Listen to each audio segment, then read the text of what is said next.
Halo teman-teman semua, perkenalkan nama saya Jocelyn Welly dari 10 IPS 1 SMA Budi Mulia Jakarta.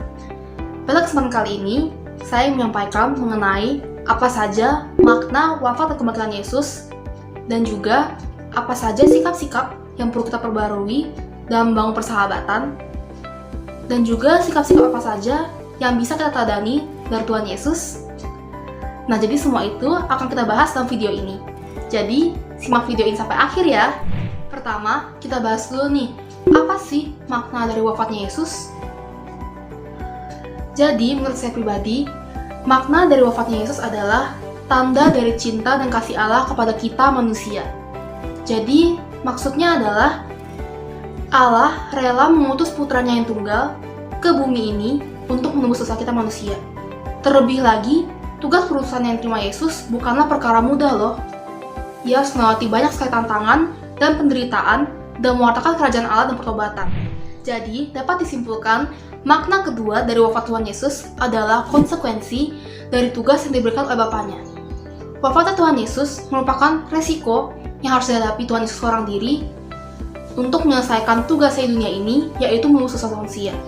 Jadi dari makna ini, kita harus belajar untuk menerima semua konsekuensi yang telah diberikan kepada kita. Karena kita yakin dan percaya bahwa Tuhan akan selalu menyertai kita. Makna ketiga dari wafatnya Tuhan Yesus adalah tanda kesetiaan dan ketaatannya kepada Bapaknya. Ini dapat kita lihat dari awal perjuangan dan pengorbanan Tuhan Yesus hingga wafat di kayu salib. Wafatnya Tuhan Yesus di kayu salib berarti Tuhan Yesus telah menyelesaikan semua tugas yang telah diberikan oleh Bapaknya. Terlebih lagi, ia melakukan ini karena ia merasa ini merupakan kewajibannya dan ia melakukan dengan ikhlas. Maka dari itu, kita umat manusia sebaiknya dapat dengan tulus dan ikhlas serta taat dan setia dalam menjalankan setiap tugas perutusan yang telah diberikan kepada kita. Makna selanjutnya yang dapat kita ambil dari wafat Tuhan Yesus adalah tanda solidaritasnya kepada kita manusia. Tuhan Yesus rela merasakan penderitaan demi menebus dosa-dosa manusia. Ia rela merasakan penderitaan hingga wafat di kayu salib. Maka dari itu, kita manusia harus bisa melewati segala tantangan dan cobaan yang kita hadapi sekarang. Karena Tuhan Yesus pun pernah merasakan penderitaan loh, bahkan lebih besar daripada yang kita hadapi sekarang. Maka ayo terus semangat, karena Tuhan selalu ada bersama dengan kita. Selanjutnya, kita akan bahas mengenai makna kebangkitan Tuhan Yesus. Jadi apa saja sih makna kebangkitan Tuhan Yesus untuk kita manusia? Jadi, makna kebangkitan Tuhan Yesus adalah terpenuhinya janji Allah yang mengutus putranya yang tunggal ke dunia ini untuk menebus dosa manusia. Ini dibuktikan dengan Tuhan Yesus yang telah wafat namun dapat bangkit dengan mulia. Selain itu, makna kebangkitan Yesus bagi kita adalah sebagai semangat baru karena Tuhan Yesus telah bangkit dengan mulia. Dapat kita artikan bahwa di balik semua penderitaan dan pengorbanan Tuhan Yesus, ia akhirnya dapat bangkit dengan mulia. Begitupun dengan manusia. Di balik semua penderitaan kita hadapi sekarang, pasti nantinya akan berbuat dengan baik. Seperti halnya Tuhan Yesus yang sekarang sudah bangkit, maka kita pun manusia juga sebaiknya harus bangkit dari segala keterpurukan kita.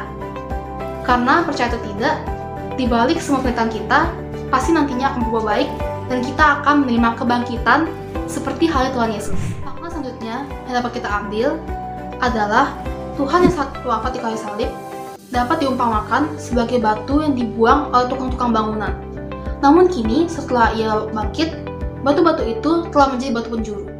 Ini menandakan bahwa batu-batu itu, atau Tuhan Yesus yang telah bangkit, telah menjadi pedoman dan arahan kita dalam melangkah di kehidupan ini. Inti yang dapat kita ambil dari kebangkitan Yesus adalah bahwa di setiap penderitaan atau kesengsaraan, pasti nantinya kita akan mengalami kebangkitan yang akan berbuah baik untuk kita. Layaknya salib yang dulunya merupakan simbol dari kematian atau kekalahan, sekarang telah berubah menjadi simbol kemenangan setelah bangkitnya Tuhan Yesus. Maka dari itu, kita harus percaya bahwa Tuhan selalu menyertai kita dalam suka maupun duka. Sekarang, kita dapat merenungkan nih, kita sudah bangkit bersama dengan Tuhan Yesus, atau masih bersedih, mengurung diri, dan menolak kebangkitan yang diberikan Tuhan? Kita yang mana ya?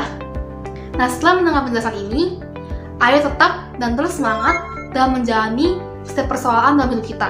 Karena pasti kita akan ikut bangkit bersama dengan Tuhan Yesus.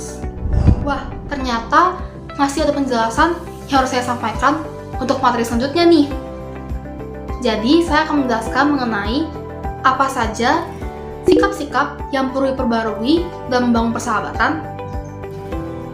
Menurut saya, sikap-sikap yang harus diperbarui dalam membangun persahabatan adalah semakin mengasihi sahabat-sahabat kita.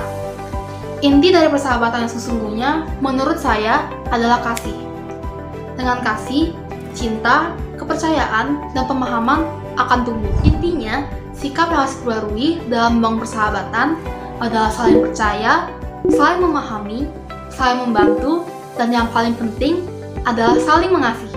Selanjutnya, sikap dan teladan Yesus apa saja yang dapat kita teladani dalam persahabatan? Nah, sebenarnya banyak sekali nih sikap Tuhan Yesus yang dapat kita teladani. Di antaranya, Tuhan Yesus mau berteman atau bersahabat dengan siapapun. Selain itu, Tuhan Yesus juga sangat beriman kepada Allah, dan Tuhan Yesus berani membela kebenaran. Dan yang paling penting, Tuhan Yesus selalu menerapkan kasih dalam setiap pewartaannya kepada sesama. Nah, jadi itulah teladan yang dapat kita teladani dari Tuhan Yesus. Nah, jadi itulah penjelasan yang saya sampaikan dalam video ini.